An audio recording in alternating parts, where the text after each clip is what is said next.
تو کیا آپ خوش رہوں گے کہ ہاں میرا جو ہڈن ہے، جو میں چھپ کے کر رہا ہوں، جو میں چھپ کے کر رہی ہوں، کہ وہ اگر وہ ظاہر ہو، کیا میں خوش ہے؟ تو اس کا مطلب ہے کہ اگر آپ ہوں گے کہ ہاں جو میرے ہڈن میں ہے وہی اوبویس ہو، تو اس کا مطلب ہے کہ آپ نیک ہیں۔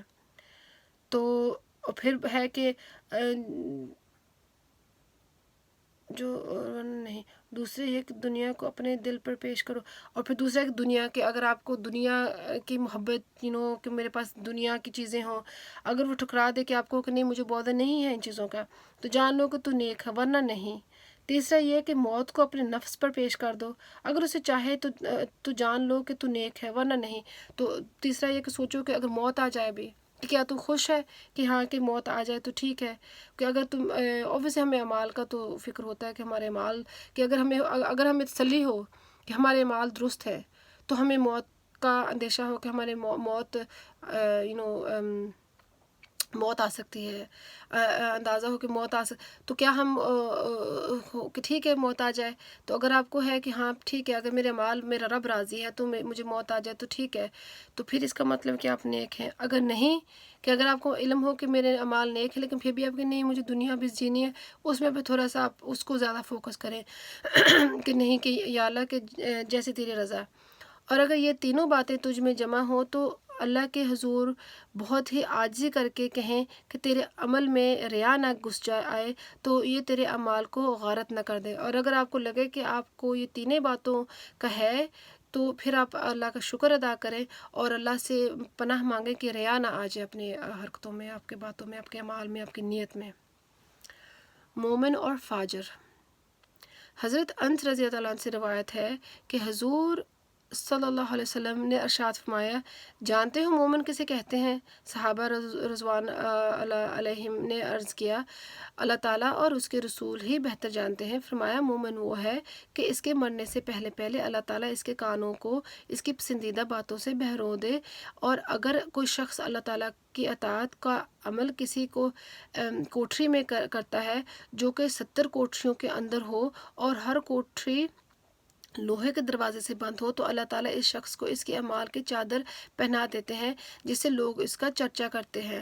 مرد حقانی کی پیشانی کا نور کب چھپا رہتا ہے پیش ذی شعور۔ یہ میرا خیال ہے کوئی پیرشین پوئٹری ہے جس کی مجھے کوئی سمجھ نہیں ہے، اردو سمجھ لگ جائے تو الحمدللہ۔ اور اسے بڑھاتے ہیں، اس کی تقلید میں عمل کرتے ہیں تو اس کو بھی ان کا اجر ملتا ہے۔ عرض کیا گیا کہ بڑھاتے کیسے ہیں؟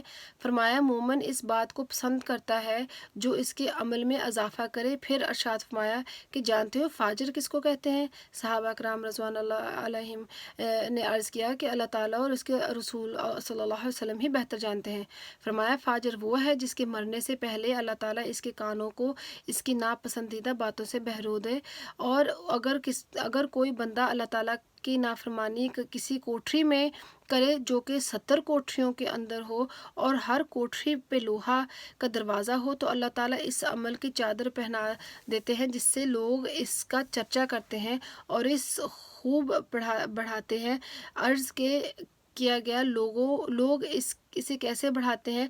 فرمایا کہ فاجر اور گنہگار شخص اس چیز کو پسند کرتا ہے جو اس کی فجور میں اضافہ کرے۔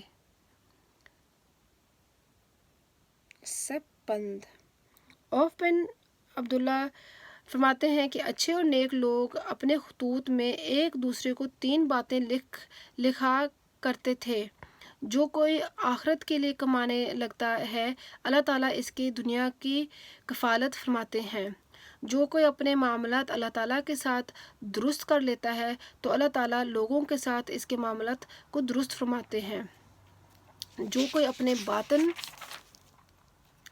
کو درست کرتا ہے، اللہ تعالیٰ اس کے ظاہر کو درست فرما دیتے ہیں۔ فساد نیت اور خبث باطن کا ثمرہ۔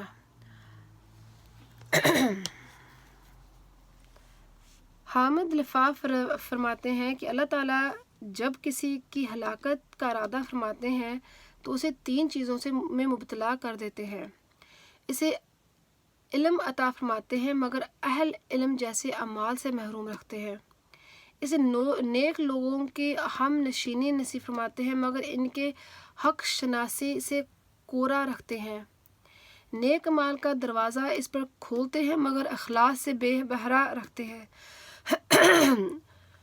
فقیہ مرحوم فرماتے ہیں کہ یہ سب کچھ اس فساد نیت اور خبث باطن کی وجہ سے ہے۔ اگر اس کی نیت درست ہوتی تو اللہ تعالیٰ اس علم کا نفع اور عمل کا اخلاص، نیک لوگوں کا احترام اور ان کے حق شناسی ضرور عطا فرماتے۔ اگر نجات کے طالب ہو تو اللہ کو دھوکہ نہ دو۔ استغفر اللہ۔ جبلہ یحسبی فرماتے ہیں کہ ہم عبد الملک بن مردان کے ساتھ ایک جہاد میں تھے کہ ایک شب بیدار شخص بھی ہمارے ساتھ ہو گئے جو رات کو بہت ہی کم سوتے تھے۔ کتنے دنوں تک ہمیں ان کا کچھ تعارف نہ ہو سکا، پھر ہمیں معلوم ہوا کہ وہ حضور صلی اللہ علیہ وسلم کے ایک صحابی ہیں۔ ان کا بیان کرو باتوں میں سے ایک ہی ان کی بیان کردہ باتوں میں سے ایک یہ بھی ہے کہ ایک سائل نے ایک دن عرض کیا کہ یا رسول اللہ صلی اللہ علیہ وسلم، کل قیامت کو نجات پانے کی کیا صورت ہے؟ ارشاد فرمایا، یہی کہ اللہ تعالیٰ کو دھوکہ نہ دو۔ عرض کیا کہ ہم کیسے اللہ تعالیٰ کو دھوکہ دے سکتے ہیں؟ ارشاد ہوا، اس طرح کے عمل تو اللہ تعالیٰ کی فرمان پر کرو گے مگر ارادہ اس کی رضامندی کے علاوہ کوئی اور ہو، اور ریا سے بچتے رہو کہ یہ شرک اللہ ہے، اور ریا کا کار کویت کے دن اور ریا کار کو قیامت کے دن سرعام ان 4 ناموں کے ساتھ پکارا جائے گا: او کافر، او فاجر، او غدار، او خاسر، گھٹیا پانے والے، تیرا عمل بیکار گیا، تیرا اجر ختم ہوگا، آج تیرا کوئی حصہ نہیں، تو اپنے حصہ وہاں سے تلاش کر جس کے لیے تو نے ایسے فریبی عمل کیا کرتا تھا۔ جبکہ کہتے ہیں، میں نے اس صحابی سے کہا کہ تجھے خدا کی قسم جس کے سوا کوئی معبود نہیں، کیا تو نے حضور صلی اللہ علیہ وسلم سے یہ سنا ہے؟ کہنے لگے کہ مجھے اس خدا کی قسم جس کے سوا کوئی معبود نہیں کہ میں نے خود یہ حضور صلی اللہ علیہ وسلم سے سنا ہے۔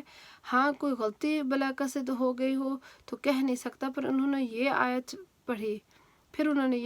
پڑھی، بلا شبہ منافق لوگ چال ہازی کرتے ہیں اللہ تعالیٰ سے، حالانکہ اللہ تعالیٰ اس چال کی سزا ان کو دینے والا ہے۔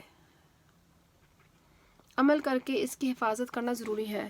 فقیہ فرماتے ہیں کہ اگر کوئی چاہتا ہے کہ اپنے عمل کا ثواب آخرت میں پائے تو اسے چاہیے کہ ریا نمود بغیر خالص اللہ تعالیٰ کے لیے عمل کرے اور پھر اسے بھول جائے کہ کہیں عجب خود پسندی اسے ضائع نہ کر دے، کیونکہ منقول ہے کہ نیکی اور اطاعت کرنے کی بے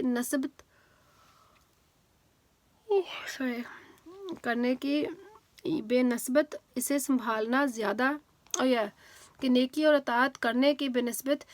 سنبھالنا زیادہ مشکل ہے۔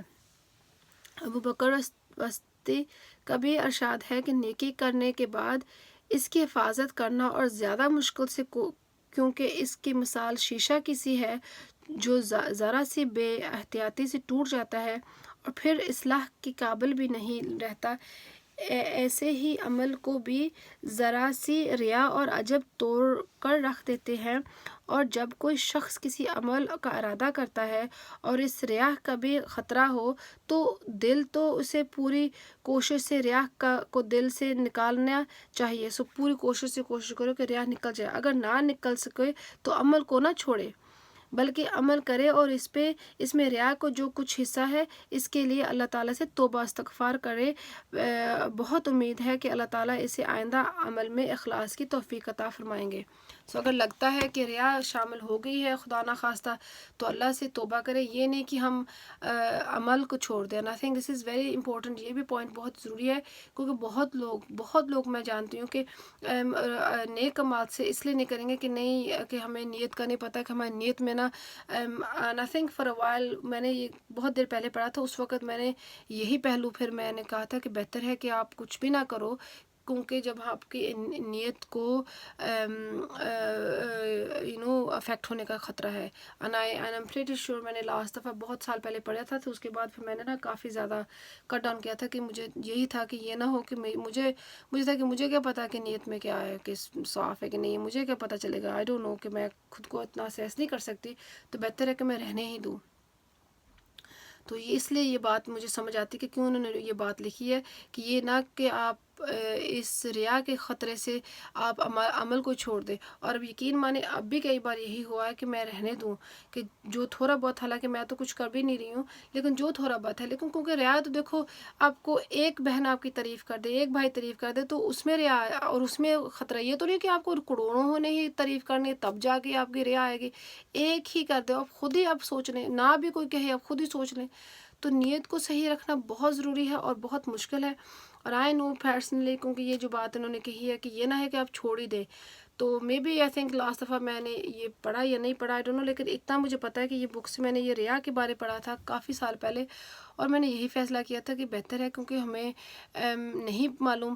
تو اب یہی ہے کہ یہ سبق یہ ہے کہ نہیں، آپ چھوڑے نہیں، لیکن اللہ سے التجا کرتے رہیں کہ یا اللہ ریا نکال اور تیری ہی رضا کے لیے ہم کریں. تو انشاءاللہ تعالیٰ اللہ ہمارے نیتوں کو صاف رکھے، اور انشاءاللہ تعالیٰ سنسیئرٹی لائے اور صرف اللہ کی رضا کے لیے ہو. ریا کے خوف سے عمل ترک نہ کرے. مسئلہ مشہور ہے کہ جب سے ریاکار مر گئے دنیا خراب ہو گئی، کیونکہ وہ نیکی کا کام کرتے تو تھے. اچھا، مثلاً چھوانے سرائے، پل اور مساجدوں وغیرہ بناتے تھے، گو اس میں ریاکاری ہی تو ہوتی تھی، تاہم لوگوں کو اس سے فائدہ ہوتا تھا، اور ایسے اوقات کسی مسلمان کی نکلی ہوئی دعا سے انہیں بھی فائدہ پہنچ جاتا. جیسے کہ منقول ہے کہ پرانے لوگوں میں سے کسی نے ایک چھاونی کچھ جگہ ہے، کچھ چھاونی بنوائی، اور دل میں سوچا کرتا تھا کہ نامعلوم یہ عمل اللہ تعالیٰ کے لیے ہوا یا نہیں. ایک دفعہ خواب میں کسی نے اسے بتایا کہ تیرا عمل اگر اللہ تعالیٰ کے لیے نہیں بھی تو مسلمان جو تیرے لیے دعا کرتے تھے جو وہ تو اللہ تعالیٰ کی رضا کے لیے ہی کرتے تھے. اس سے وہ شخص خوش ہو گیا. ایک شخص نے حضرت حذیفہ بن یمان کے پاس بیٹھے ہوئے یوں کہا، اے اللہ، منافقوں کو ہلاک فرما. حضرت حذیفہ فرمانے لگے، اگر وہ ہلاک ہو گئے تو تم دشمن کے مقابلے میں آدھے بھی نہ رہو گے. مطلب یہ کہ وہ عدوات بھی نکلتے ہیں اور دشمن سے لڑائی بھی تمہارے ساتھ ہوتی، لڑائی میں تمہارے ساتھ ہوتے ہیں. حضرت سلمان فارسی سے منقول ہے کہ اللہ تعالیٰ مومنوں کو منافقوں کی قوت کے ساتھ تائید بخشتے ہیں، مومنوں کی دعاؤں کے ساتھ منافقوں کی مدد فرماتے ہیں. فقیہ مرحوم فرماتے ہیں کہ میرے خیال میں یہاں ہر دو صورتیں ہو سکتی ہیں. ایک تو یہ کہ فرائض لوگوں کے دکھاوے کے لیے ادا کرتا ہے، اگر دکھاوا نہ ہو تو وہ ادا نہیں کرتا، ایسے شخص پکا منافق ہے، اور ان لوگوں میں سے ہے جن کے بارے میں اللہ سبحانہ تعالیٰ کا ارشاد ہے کہ بلا شبہ منافق دروازہ کے سب سے نچلے طبقہ میں ہوں گے، یہاں ہادیہ ہوں گے، یعنی حاویہ میں. حاویہ ایک دوزخ کا حصہ، حاویہ میں اللہ سیف گارڈز، جہاں فرعون کا لشکر ہو. اس کی توحید خالص ہوتی تو ریاکاری اس سے ادا فرض سے نہ روک سکتی. دوسری صورت یہ کہ فرض ادا کرنے والا لوگوں کے سامنے تو خوب بنا کر اور اچھی طرح ادا کرتا ہے، لیکن اگر کوئی دیکھنے والا نہ ہو تو اچھی طرح نہیں ادا کرتا. بس ایسے شخص کو ناقص عمل کا ثواب ملے گا، اور ریا والے اچھائی اور حسن کا کچھ ثواب نہیں ملے گا، بلکہ اس پر محاسبہ اور مواخذہ ہوگا. واللہ تعالیٰ عالم. تو یہی بار بار ہے کہ بس اپنے جو بھی آپ نے کرنا ہے اللہ کی رضا کے لیے کریں. بار بار یہ ہے کہ چھوڑے نہیں اعمال کو، ڈو اٹ، پر بار بار اللہ سے دعا کریں کہ آئے اللہ پاک ہمارے نیتوں کو تو صاف رکھ، تیری رضا کے لیے ہو. اور بار بار یہی ہمیں بار بار ذہن میں فورمس رکھنا ہے کہ جتنا مرضی ہمیں اپنے بہن بھائی عزیز ہوں، جتنا مرضی ان کی باتیں اچھے لگیں، لیکن یہ ہمیں ضرور دیکھنا ہے کہ ہم سب ایک ہی کشتی کے سواری ہیں. ایک دوسرے کی تعریف کرنے سے ہمیں نہیں، ہاں ایک دوسرے کا حوصلہ ہم بڑھائیں، حوصلہ بڑھانا اور بات ہے، لیکن تعریف کرنے سے کچھ نہیں ہے. اور تعریف اگر کوئی کر بھی دے تو اس سے ہمیں حاصل کچھ نہیں ہے، کوئی ہمیں بینیفٹ نہیں ہے. صرف اور صرف ہم اللہ کی رضا کے کریں، کیونکہ اگر ہم دین کی طرف چل رہے ہیں اور اچھائی کی طرف کریں تو ہمارا تو وہ مقصد ہی پھر یہی ہے نا کہ اللہ کی رضا کے لیے. اگر ادروائز تو اتنی اپرچونیٹیز اور ہیں، اگر ہمیں کچھ اور کرنا ہے، اگر ہمیں تو پھر ہم اس طرف ہو جائیں. کیوں ہم دین کو کر کے اپنے آپ کو دوزخ کی آگ کی طرف کریں. لیکن پھر ساتھ ساتھ یہ ہے کہ ہم پھر اس سوچ کو لے کے نہ ہٹ جائیں نیکی سے کہ نہیں ہم نیک کام کریں گے تو ہماری نیت کا پتہ نہیں، تو ہم نیک کام کو چھوڑ دیں. نہیں، ہم بار بار اللہ سے دعا کریں کہ اے اللہ پاک ہماری نیت کو تو صاف رکھ، ہمارے عمل کو تو قبول فرما اور ہمارے لیے آسانیاں فرمائے. کیونکہ ہم اگر کوشش یہ نہیں کریں گے تو میں بھی ہمارے بچوں کے لیے زیادہ مشکل ہوگا. اگر ہم تھوڑی سی بہت کوشش کر لیں گے اس چیز کو اور بچوں کو اس چیز میں زیادہ فوکس ہوگا تو ان شاء اللہ تعالیٰ ہمارے اگلے جنریشنز کو ہوپفلی اور لیکن یہ پھر بھی میں کہہ تو رہی ہوں، لیکن یہ پھر بھی ہر ایک انڈیویجول بیٹل ہے. یہ آپ جیسے مرضی آپ سکھا بھی دیں اپنے بچوں کو، اپنے بہن بھائیوں کو عزیز، لیکن یہ انڈیویجولی یہ اسٹرگل ہے، کیونکہ یہ معاملے جو ہے نا یہ دل کے ہی ہیں. باہر سے ہم جتنا مرضی ہم کانفیڈنس ہوں کہ ٹھیک ہے، لیکن دلوں کا اللہ ہی جانتا ہے. اور باقی تو ہم ایک دوسرے کو پردہ ہے کہ ہمیں نہیں معلوم ہے کہ حقیقت آپ نے جو لکھ دیا، جو کہہ دیا، لیکن ہمیں نہیں پتہ ریالٹی میں آپ کیا ہے کیا نہیں. اللہ سے تو کوئی پردہ نہیں ہے نا، اور اللہ جانتا ہے کہ ہماری حقیقت کیا ہے اور ہماری کوشش کیا ہے، اور اس میں ہم کتنے پانے میں ہے، کتنا ہمارا اللہ کی رضا کے لیے ہے. تو اس کو ہم بار بار کوشش کریں ان شاء اللہ تعالیٰ، اور اللہ ہمارے لیے آسانی فرمائے، اور ان شاء اللہ تعالیٰ اللہ ہمیں توفیق عطا فرمائے کہ ہم اللہ کی رضا کے لیے کریں اور کرتے رہیں ان شاء اللہ تعالیٰ. السلام علیکم ورحمۃ اللہ وبرکاتہ.